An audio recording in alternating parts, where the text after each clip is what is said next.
What's up, everybody, and welcome back to the Got the Ball Ref podcast. Today, we're going to be covering a few different topics, mainly our Euro 2024 predictions, talking a little bit Erik Ten Hag keeping his job at Man United, and then we're going to be rounding off the podcast with some NBA discussions with the NBA finals almost at their conclusion. And with that being said, I'll say hello. I'm Grimmy. Nice to see you if you're new here. And to my side, next to me, I'll point the right way on the camera. We've got Mulch. How are you doing, buddy? Yeah, not too bad. It's a wet day here in Yorkshire, so it's a bit cold, but I'm not too bad. Looking forward to doing some Euro predictions because I know how badly this is going to go. Okay. So, yeah, it'll be interesting. Fair enough. That's fair. Yeah, I think the Euros is the best place to start, really, seeing as that kicks off in less than 24 hours now at the time of recording. Yep. Again, who doesn't love a big major international tournament? I guess the first thing we have to do is start getting into some predictions. Now, we're going to have a little bit of a competition between me and Mulch here. Oh, no. So, what we're going to do is basically, if you get something right, you'll get a point for it. Okay. So there's gonna be a lot of barometer for you to get points. I'm not just gonna make it who's gonna be the winner, who's gonna be top goal scorer. Right. Okay. Those will be in there. Yeah. But there's gonna be a little bit more to it in terms of being able to get you some more points on the board, so we don't look like total idiots by the end of it. That's the aim, you see. So the first one we're gonna do is basically we're gonna start from the basic. Okay. And who do you think is going to win Euro 2024 out of all the countries that are available? Oh, do I go with my head or do I go with my heart? Didn't know you were Italian. Right, who do I go with? Do I say it or don't I say it? That's the question. You know what, I'm gonna do it. England. Oh, you fool! I've done it. England are gonna win it. It's coming home. It's God, right? Well, he's officially cursed it with the coming home speech at the end of it. Yep. Right. So, with you saying it's coming home and it's going to be England, why do you think it'll be England? I just think we've got the best attacking team there, and I think, to be honest, on paper I would say we've got the best team in the Euros. There's obviously France, who are second favourites, which I understand why, because they are a very good side. Mm-hmm. But I just think that all these teams are beatable. As much as people might be like, oh, this, that, and other, but I can see us beating France. Okay. Obviously, at the World Cup, it was a bit of a... What's the World Cup, right? Yeah, it was the World Cup. We got beat by them, but I think they're beatable. And especially with how Jude Bellingham's playing at the moment, I am very, very happy with having him in the team. If he continues his form on, that's great. I hope that he's been able to have a break between the start of the tournament and the Champions League, and he's not just gone straight into training, because I saw him at the end of that Champions League game and he was looking pretty gassed. So I'm hoping there has been some recuperation for him. But you're right in what you're saying. Yep. I think if he plays as he's supposed to play, or how his form suggests he's going to play, then hopefully we're going to have a good tournament and he'll be one of the main cornerstones to it. So moving on from England, in terms of my winner, I had to have a think about this because I was a bit like, there's the usual suspects. Obviously, England are in there, France are in there, Germany are in there.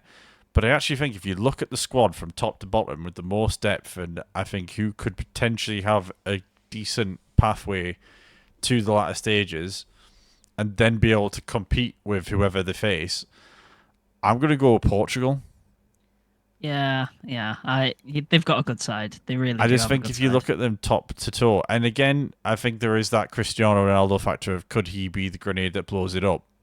But I get the feeling at this point, I don't feel like it's as big a thing for Portugal anymore not to have him in the team, because they have Ramos, and Ramos is capable of scoring plenty of goals for Portugal. Like when he came on for him in the Yeah, yeah, last tournament and yeah. scored a hat trick. So it's like, I know he's necessarily been great at PSG, but I think in Portugal he is far more consistent with his goal scoring than maybe we've seen in domestically. Yeah. So I do think Portugal overall have a very strong squad, and it's almost like we're thinking about who we're going to play at left back. Portugal have got two options at left back and all over the pitch. So it's like I Yeah. just feel like Portugal are one of those that could go and match toe to toe with the Frances, with the Germanys, with an Italy, if Italy were to do the usual witchcraft and somehow get to the farther end of the tournament.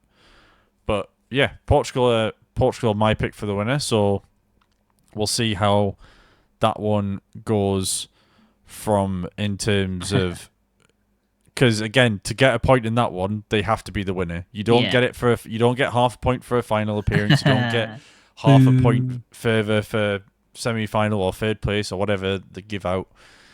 So with that being said, the next one I want you to try and predict is who's going to be the biggest flop. Oh, the biggest flop.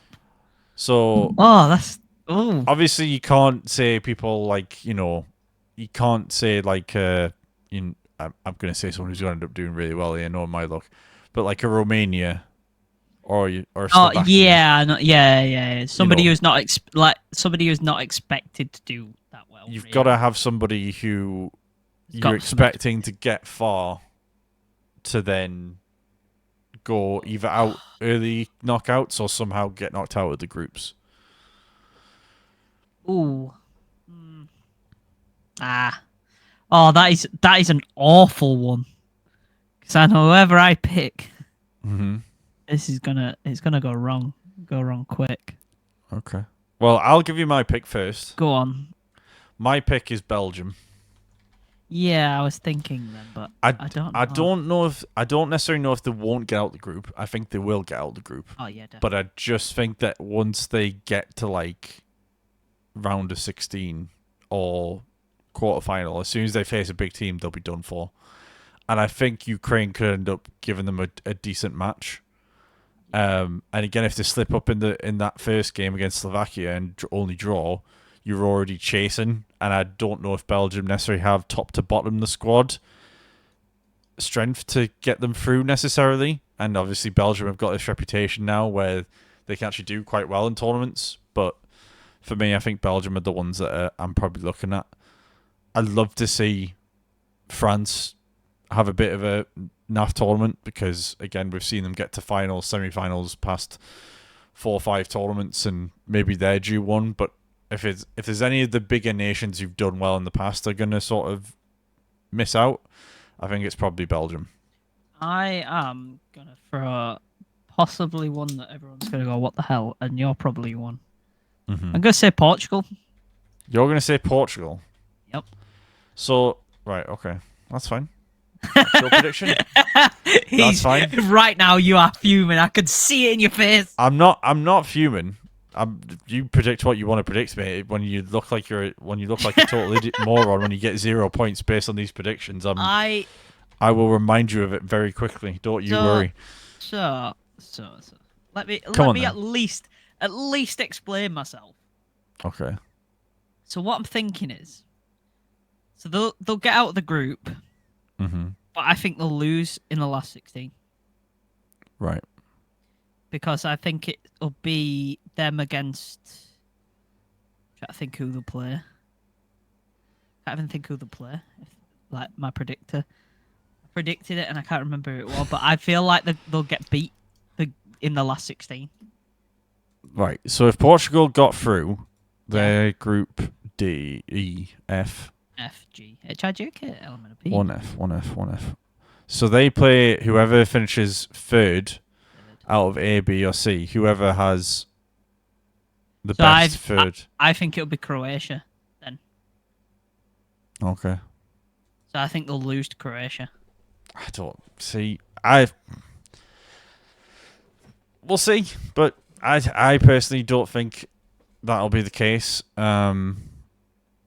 I think Portugal can match anyone. Again, knockout football is the beauty of the game. It's if you somehow manage to strangle your way to a penalty like Portugal did in 2016, you can get all the way to the final and somehow win in extra time against France.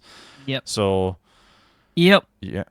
But that's your prediction. There we go. We'll see how it plays out. Yep. So the next one I'm going to ask is, who's going to be your big surprise? So smaller nations here. Ooh. Who do you think's maybe going to have a cheeky run like Morocco did at the World Cup last time, or England the previous tournaments when we actually got to a final for once? That's a great. Honestly, this is really testing testing me now, because I'm like, who could go far? Who could go far? I'm gonna say Turkey. Turkey. Yeah. Okay. I think Turkey will be Georgia, a bit of a surprise. Portugal. You really want Portugal to flop, don't you? With these? I think they'll come second in the group. Turkey. I wouldn't miss out on Georgia. Like, Georgia have got some good players in their ranks. Yeah. I don't mind Georgia as a squad, but if you look at the Turkish squad, they've actually got some very, very solid players that play for some very good teams. You got a few that play in the Premier League or have played in the Premier League as well. I think there'll be a bit of a surprise. And yeah, that's what I think. I think they'll be better than what people think. Okay. Well, my pick for this is Denmark. I think Denmark might get to the quarters, semis, might put a decent run together. I don't know if they'll. Obviously, I don't know if they'll beat us in the process and maybe pip us to the top spot, but I think Denmark could have a decent run. I mean, their squad's got lots of experience in and a few youngsters dashed in there. Yeah. Obviously, you've got likes of Schmeichel, Eriksson, Højlund. Yeah. There's probably a bunch of names I've forgotten on top of that. I just think Denmark are always one of those teams that if they have their on day, they could give anyone a decent game. Yeah. I think. Yeah, definitely. Up and down the tournament. So Denmark are going to be my pick. Mad scientists will love that. Yeah, I'm sure you will. So the next one is top goal scorer. Harry Kane. That's who you're going for. Yeah. Straight off the bat. No second. No questions asked. No nothing. Right. Harry Kane will score the most goals in the tournament. Okay.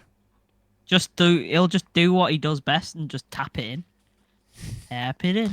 He's not going to tap it in when he's all the way covering for defensive midfield, though. Just tap it in. I'm going to say, it pains me to say it, but I'm going to say Mbappe. I knew you were going to say Mbappe. I just feel like Mbappe is just going to rip through anybody this tournament. I feel like if he scores early in this tournament, he's going to just go for it. He's going to rip through everybody. He's going to be like, right, I'm on my way to Madrid now. I'm showing who's boss here when I get to Madrid. Fair. So, top scorer, we've got that. Right, so this is where it gets interesting. As in, the opportunity to get points here now becomes apparent. So, what I need you to do is look at all the groups, and I need you to give me your top 2 qualifiers. Okay. So you need to go through every group and tell me 2 qualifiers from each group. And it has to be, so these have to be the 2 that finish top. So it doesn't have to be, so if they finish first and second, but either way around. Yeah, right. That's fine. Yeah. Doesn't matter what order they come in, as long as they're the top 2. Yeah. That's fine. Right, Group A, Germany, Switzerland. Germany, Switzerland. Yep. Group B, Spain, Italy. Spain, Italy. England, Denmark. Group C. I've obviously persuaded you with my Denmark speech. I predicted that anyway. But... Group D, France, Netherlands. France, Netherlands. So you don't fancy a cheeky Austria, Poland? Nope. Definitely not. Definitely not. You don't think Lewandowski might turn up and pull some trees up? No? Nope. Really Okay. Belgium, Ukraine, Group E. And then finally for Group F, Portugal, Turkey. Okay. That's fair. Okay. So, in terms of my picks, I've got Germany, Hungary. Sorry, 2 seconds. Ooh. Germany, Hungary. I've got Spain and Italy. Yeah. I'm just checking mine against yours. I also had England and Denmark. Yep. So we might be getting quite similar points here. I also said France and Netherlands. Yep. I think there's a few where it's kind of they're a bit clearer. Yeah. I've said I went a little bit different here. I said Ukraine and Romania. No, you did not. Oh my god. And then I said Portugal and Georgia. What?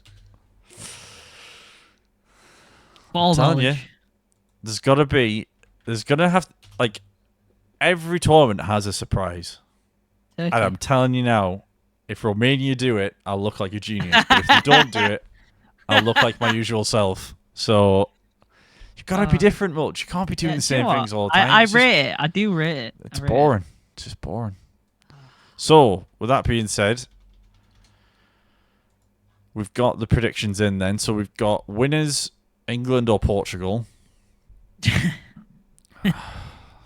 I hope it's England, obviously, but I can't see it at the minute. Flop, you've got Portugal, and I think you said that just to spite me. And then I've got Belgium. Uh-huh. Again, it's doable. Though watch Belgium go win like 4-0 in every single group game now. Correct. And then surprise, you've gone for Turkey, I've gone for Denmark. Yep. Top scorer, we've got Kane or Mbappe. And then obviously we've got all the qualifiers there. I'm not going to read all of them off because that'll take a while. So yeah, we'll total them up, and then when we come back in the middle of July and we're crying into a big, massive England Sports Direct mugs because we won it. Got knocked out in the round of 16. Ah, because we won it. Still drinking pure beer, even though I don't like beer. Yeah, yeah. Mulch just has like faded face paint on of like the England flag just like melted down his face. I'm not washing it. It's never coming off. It's been 2 weeks, Mulch. Nope. Stick with it. So, yeah. So, those are the predictions for the Euros. Hopefully, it'll be a good tournament. I think I always prefer Euros to the World Cup, I think. Yeah. So, we can get bigger matches earlier on. Oh, and I think they always mean a bit more earlier on as well.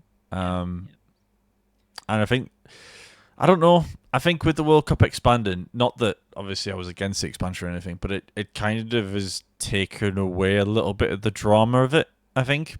Yeah. Because there's more likelihood of teams that maybe are a bit lower quality getting through or not getting through, and it gives the bigger nations the better chance of getting through all the time. And I think that's why I like the Euros, because you can get the scrappy underdog coming through sometimes and nicking a couple of points and making it a bit more interesting. But we'll have to wait and see as it kicks off tomorrow, and then I'll be watching behind my sofa when England play on Sunday, because it's my birthday as well. So not only will I be fearing the fact that I've just turned 32, but also the fact that Serbia could end up just sending Mitrovic out to kill everybody, and he could have been who killed. knows what'll happen. So yeah, we'll check in on that in a bit when we get the results in for that. And then next week we might do a bit of a look back at the predictions. Go, are we regretting any decisions here, or are we all of them? are we looking all right so far? And when Kane scored 10 goals, I'll hold my hands up. So with that being said, I think there's one other football story to get into, and that is one we've discussed a couple of times already on the podcast, and I've obviously had discussions with a lot of people because they always ask me the same question because I'm a Man United fan, and that is Erik Ten Hag staying. And it was finally announced, I think it was late on Monday or early Tuesday, No, what day are we on? Thursday. So it was Tuesday or Wednesday. Actually, I thought we were on Wednesday for some reason. We never record on a Wednesday, so I don't even know why why that was in my head. But never mind. So yeah, so Erik Ten Hag stays, and Nice. he is there for the foreseeable future. It looks like they obviously have had a due process, and have spoken to other managers. Spoken to Ten Hag himself in the middle of it, apparently, and are also in the midst of contract negotiations on a new contract to potentially sign him on until I think it's the end of 2027. So it would go from now it's a 1 year contract he's got left with a possible extension to being 3 years till the end of 2027. So only really an additional year, really, if you look at it that way. Yeah, yeah. I guess the first question is to ask is, do you think it's the right move to keep him? Yeah. Have your thoughts changed since we last spoke about it? Nah, it's definitely right. It's the right thing for you to do. End of the day, these system has started to, unfortunately to say, has started to show some results with, obviously, you've won the FA Cup and you ended the season well. So it's showing quality, even with not a full squad. So when you start the season off with your full squad and injuries aren't an issue, well, you'd hope not anyway. It's like, could there potentially be that quality again at the start of this year, and then you never know where that takes you. I think it is obviously the right choice for now. See how it gets on. Obviously, as you said, he's got a year left on his contract, but with the idea that potentially of renewing it and sending it on to 2027, did you say? Yeah. So is it worth then just having this year to see what happens, or get through like half a season, see what's going on, and then make the decision on whether to extend that? Or is it just we want to give him that confidence of, we are going to have you for longer, and then give him a bit more money and backing again, I guess, and see what happens down there? But I don't know. What's your thoughts on that? Yeah, I mean, I think the whole leak of them speaking to other managers put a bit of a rod on the backs as to if they kept him, if they didn't extend him, or didn't show signs of at least offering something to him, then it was all Erik Ten Hag was going to get in his press conferences from now until a decision was made would be, so are you staying a bit longer? Are you extending your contract? Because that's what they did with, as soon as the Mourinho rumor came up for us, when Van Gaal was in charge, for months on end, all Van Gaal heard about, even though his position was perfectly safe, was, what do you think of these rumors? What do you think of this? And literally, you saw what happened 4 days before a cup final, or a couple of days, or the day before a cup final, sorry. Yeah. That they'd been speaking to other people. Within one press conference, he was asked 10 different questions about it, and then he even had to go on live on BBC after the cup final, after winning it, and getting Gary Lineker and Shearer question him about it. It's kind of like, well, you have to, as owners and as people who are hiring this guy, because really, it's, if you think about it, it is their first proper hire. Like, them re-signing him and extending him isn't them saying, well, we're just keeping him because we have to keep him. It's, we're making this decision now after doing the review, after speaking to the people we've spoken to say, you're our guy, so we're going to give you an extension, we're going to negotiate that, and apparently it's pretty close to already being signed, even though it's been a couple of days, other reports. So I think it's the right decision to extend him. And I think it shows a sign of belief that maybe wasn't and confidence that wouldn't have been there before. I think. Yeah. Because it's like, if you just let him go into it with 1 year left, all the questions would have been, why haven't you signed something? Or why don't the club believe in you? And this, that, and the other. Yeah, and the press would have just been would have hounded him. Yeah. And I think it's not the dreaded vote of confidence that you get from directors coming out and saying, no, he's our guy. It's just the silent vote. It's the silent tap on the shoulder of, You're our guy. You're all right. Yeah. This is the structure. We're gonna make this work. So again, it could all go wrong next season. Like, I'm not saying it's Ten Hag's our guy. It's gonna work. It's gonna be flawless. Like, there are gonna be bumps in the road, and there's this summer transfer window is definitely one. I mean, I'm definitely liking some of the names we've been linked to. We all know what links are like, though, don't we? Yeah, but like it's not the reason I'm saying it this time around is it's not the same type of names. It's like younger European talent that have reasonable clauses in them. It's not your typical like it's not like Osimhen and Kane last year who are going to be well over 100 million. It's like Jonathan David from Lille who we could get for like 30 million. Yeah. There's the Bologna striker. I can't remember his name. Zeko? Oh, Xerxes, that's it. And like he's got a low thing, and there's a guy from Hoffenheim that we're looking at as well. So it's like there's names there that are young, who have done well in their leagues and are going to be reasonably cheap and aren't going to be like. Unfortunately for Højlund, who's cost 70 million, it's not going to be another 70 million because we're boxing a little bit smarter. And if that's the road we're going down, great. Obviously, transfers might not work out, but at least you can go, well, we spent 30 million on him and it didn't work out. Yeah. Fair enough. We can go spend another 30 million to find someone else who may well work. Yeah. As long as we do our scouting and our due diligence, then there's no reason why we shouldn't be doing that. And with what I've heard about the structures and people coming into place, then we should be fine, I think. Yeah. But we'll just have to wait and see. But I'm just glad that it took too long for them to decide what they were doing. But I'm glad that we've come to this decision because now it just settles everything down and we can go operate now for the rest of the summer and just try and get the right people in. Yeah, I guess it helps with Ten Hag and his strategy for transfers. At least he knows that now he can go to the board and say, oh, I want this player, I want that player, I want this position, that position. And rather than him being stuck in limbo and being like, well, I'm not going to give you anything if I'm not going to be here. Yeah. So, well, it's like there'll be because of the structure in place, there'll be people he can now operate with to go get the players or find the right players to fit in with what they're trying to do. Definitely. Yeah. Rather than him going, right, I've got my contacts here. Let's see who I can go get from my old clubs and try and work it myself. But again, we'll have to wait and see.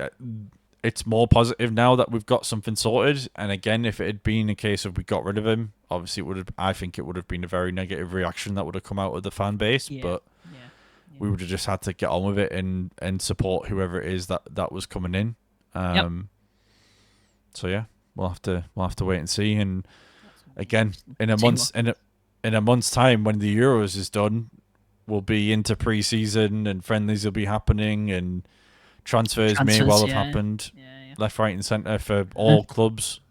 So we'll have to wait and see, obviously, how that develops. But yeah, I'm sure it's not the end of the Ten Hag discussions on the podcast. So I really wish it was. It won't be. If he wins another trophy, we're gonna have a celebration hour. I'm gonna cry. You don't have to be on that. I'll get Sam from the Absolute Football Podcast on. He's a United fan. He can celebrate. Yeah, right. Yeah, I'll transfer. I'll be like, I want to sub me out. Loaned for one episode. But yeah. So yeah, we'll leave it there for the Ten Hag talk because I think that's pretty much all we need to say about that. We've done that's the football covered in a nice, concise half an hour today. Usually we've got a bit more to talk about, but everyone's getting prepped for the Euros, I think. So yeah, it's exciting times. So with that being said, let's move into some other sports because we are a multi-sport podcast here. We do like all sports and shapes and sizes. So all courts, all pitches, all arenas. We do enjoy a little bit of sport here or there. One sport we will never talk about on this podcast, if I have my way, is darts. Oh, it's not gonna happen. Boo! Everyone boo Grimmy because this is. You can't say got the ball right from the middle of darts, can you? Got dart ref. He's got the dot. He's nicked the dartboard, ref. Get him. 100 and he's gone. 100 and gone. 100 and gone. Yeah, that's the name of your darts podcast that you do with 100 Bragster. and gone. Oh my god, that's great. That's a mix between. No, that's like a cricket, I guess. It's more cricket. Well, 100 no, and gone. but you could do like a darts board as the logo, Yeah. and people would get it. Ooh. Someone running with a darts board in their arm, like a 100 and gone. Yeah, and the dartboard is the 0. Right. Anyway, got off topic. anyway, bit of a wander down dart lane there, but yeah. So we've got the NBA Finals currently going on between the Boston Celtics and the Dallas Mavericks. Again, I think going into the series, I think there was a lot of hype as to it potentially being a bit of a tight series, but it's ended up being not quite so competitive. It's now 3-0 or 3-0, however the Americans want to term it, to Boston, who are about to play their 4th game, I believe, at Dallas. Yep. Saturday. So, yeah, on Saturday. So, what are your thoughts on it so far in terms of the finals? Do you think it's been an interesting watch, or do you think it's kind of been a bit ho-hum? Yeah, I mean, apart from the first game, the second two were pretty close. It's been very good. Jason Tatum has been what Jason Tatum does. My dad is actually a Celtics fan and always has been, and he stands by the fact that Jason Tatum's the best player in the league. Right, okay. And That's I a was statement. sat there going, "Wow, okay." And then I've also been sat there watching him play this finals. I'm like, might not be far wrong, but I'll never tell him that, and he won't watch this, so that's fine. That's right. Because I actually argued the fact that no, Doncic is better than him, and now I'm just like, I'm gonna make a bold one here. It's gonna go back to. It's gonna go 3-3. I think. You reckon Dallas going to win 2? You reckon Dallas are going to win 3 in a row? Yep. You watch it. Go Saturday and they'll lose. Like that's it. Done. I just think I know there's sort of this like gentleman's agreement in basketball in the finals where you don't tend to do a full sweep, and it might be a 4-1. But I just can't see Dallas turning it around. Like I love Doncic as much as any normal basketball fan for what he does on the court, but even I would say that he's not good enough to turn that around. If this was like, if we were looking at this and saying the Denver Nuggets with Jokic and Murray, I'd be like, I could see Denver doing it because Denver are just calm. There's a calmness about Denver where it's like, no matter what position we're in, we can be 20 points down, we could be 10 points down. It'll be fine. We'll turn it around. There's no need to panic. But with Dallas, it's still fairly inexperienced. I know they've got Kyrie Irving there, who's obviously won a championship before, but Doncic is, yes, he's played a lot of EuroLeague and he's won a lot of titles over there, but he's never been to a finals before. And this is a Celtics team that's been to a finals before. Obviously not won one yet, but I just don't see how they turn it around. I'd love for it to go to 3-3 because sometimes in sport there is nothing better than a Game 7 in an NBA Finals in terms of pure tension, drama, and everything you want from like a finale from a tournament. But like, I just don't see how Boston can. Just saying. Boston can't fumble it from here. Just saying, Kyrie Irving has experience coming back in finals. He does, but he also had LeBron James with him in his peak. It's true. But Kyrie Irving was phenomenal in the finals and arguably better than LeBron. Arguably. I don't think that's an argument. Arguably. I don't. The only reason I'm saying this is because Kyrie Irving has always been my favorite player. But that's an interesting statement on its own. But okay. Like that's the real reason I got into basketball was because Kyrie Irving But yeah, I've just got this feeling. I'm not sure that it'll win it, but I've got a feeling that it'll come back to 3-3. If it goes 3-3, I think they'll do it. But if it goes to 3-3, the momentum will be with them. I don't But know. the problem you have being 3 down is you are relying on the other team to not kick into gear 3 times in a row. True. It's like when you go it's like in any playoff scenario in basketball, if you go 2-0 up after your first 2 home games, you've then got to go lose 4 out of the next 5 games. Yeah. And that's why it's so difficult, I think, to turn it around.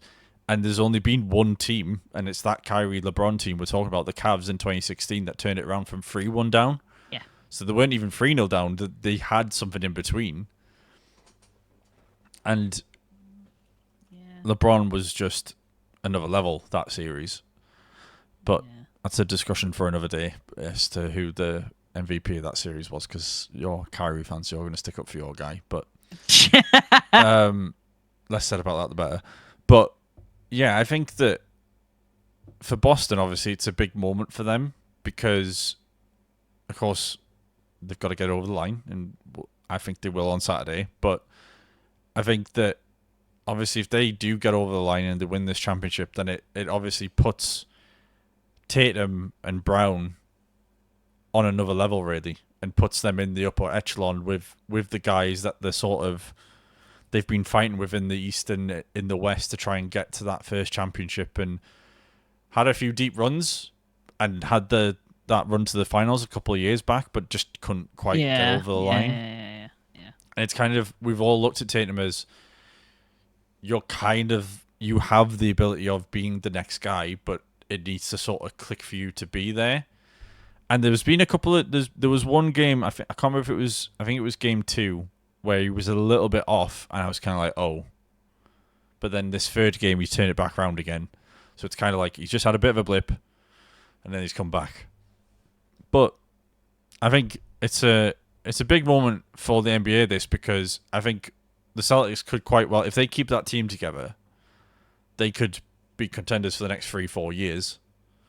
And Dallas, if they then go add a couple more experienced pieces, they could then be contenders every year. Because I don't think anyone realistically, when we got into the playoffs, no one was thinking Dallas were going to be the West's representatives for the finals, were they? I don't think they were. I don't know, actually. Because for me, Who from the West? Yeah, who from the West, really? I would have gone either Denver or Oklahoma. Yeah, OKC was solid. Yeah, they were solid this year, actually, thinking about it, yeah. Because I just think Clippers as well, to be fair. Denver didn't need to necessarily worry about being first seed, I think. I think they were like, anybody we match up with will be pretty comfortable. And then Minnesota obviously came up and surprised them, and that's obviously how Denver got knocked out. But I think Denver for the West, they'll probably be there for the next few years. As long as they've got Jokic there. Yeah, Jokic is a joke. They'll make it work, basically. Yeah, dude's a cheat code. whilst with Doncic, the thing I worry about is that really defensively Dallas could be a little bit short, depending on how obviously next few years of acquisitions and trades go. But when you've got a talent like Doncic there, you've got to try and make sure that you're utilizing his best years, and he's still got a long way to go, I think, before he's even anywhere near as Jesus, he's younger than me. And like that's what I mean. Like my concern with Doncic is because he's played so many years already before going to the NBA, and we've seen it with younger talent where if you start out younger, that a couple of years earlier than what most people would expect, does that then have a knock-on effect of how long you're able to go? Yeah, that could definitely have an effect for sure. He's just so good. That's the thing. Like him, it's Jokic because he's like ridiculous. Mm-hmm. So Jokic, Doncic, Jason Tatum, to be fair, has shown this finals how good he actually is. Mm-hmm. And is there another player? There's probably one player. There's probably a player, right, that I am missing right now, and everyone's screaming, saying, "What about this guy?" I just can't think of anyone else. Well, I think obviously, if you look at this season solely, I think you've got Gillis Alexander from OKC. Yeah, of course, yeah. I think Oh, Giannis. Freaking Giannis, of Giannis. course. Yeah, but he's been injured, so it's kind of a bit like if we're taking it in a nutshell of this season, it's kind of Yeah, like. yeah. But I think the top five at the minute, those names are in and around it. Obviously, there's always a debate about whether LeBron's still in that, but I would say he's top 10. I would say LeBron's in that top 10 discussion now rather than top 5. But I think I just think that I think Tatum probably. I'd like to say that once he gets this ring, Yeah. kicks on, and he becomes that sort of because I always remember when he first came in and Kobe Bryant was giving him his mentorship early on, and I was like, whoa, what's he doing? He's a Boston guy, like he can't be coaching a Boston guy, like Lakers heritage and all that stuff, and he's like, he obviously saw something in him, and it's like we've seen that in bits and pieces, but we've never seen the full rotation of it for a full season, and I think this is the closest we've got to it. So if he gets it over the line, that experience of doing it, I think should see him kick on a little bit. I don't know if I'd quite give him the title of best in the league just yet, but it certainly would be a big step towards it, I think. Yep, yeah, definitely. I think he's definitely up there now. I've got to give that to him, but to be honest, the two people that I would say are above him, just because they are a bit of a cheat code in just life in general, is Jokic. Because how can you be that big but shoot threes like with a hand in your face, leaning back, and about 3 miles away from? He's basically a point center, isn't he? Yeah, basically? It's ridiculous. Yeah. And Giannis when he's fit, because Giannis is an absolute beast. He's ridiculous. He's huge, and even he can shoot threes. Not as well as Jokic, but he can do. But he's just he's more the powerhouse, isn't he? He's he'll the one fly at both in. ends. Yeah. He's the one that's flying in both ends, defending and attacking the rim. And but I know he's trying to add the distance to his shooting. Yeah, exactly. Well, that's it. He's trying to get there, but I think them two are probably fully fit. I'd say them two. I think Doncic and Tatum. I think, as you said, if the Celtics win this and Tatum gets that ring, he is above Doncic, because Doncic hasn't performed as well as Tatum either in these finals. And he's actually learning a bit of a lesson, I think, is Doncic now, of what the finals means, which it probably is good for him, because at the end of the day, if they get there, then he'll understand. He'll be much better. But yeah, I think as you say, I think if Tatum gets that ring, then that really pushes him into that top 5, even top 3 talk at that point in the league. Absolutely. But yeah, I think an interesting one will be next year after all the drafts and trades and stuff, because I forgot that Lillard had gone to the Bucks. Yeah. Because that is ridiculous.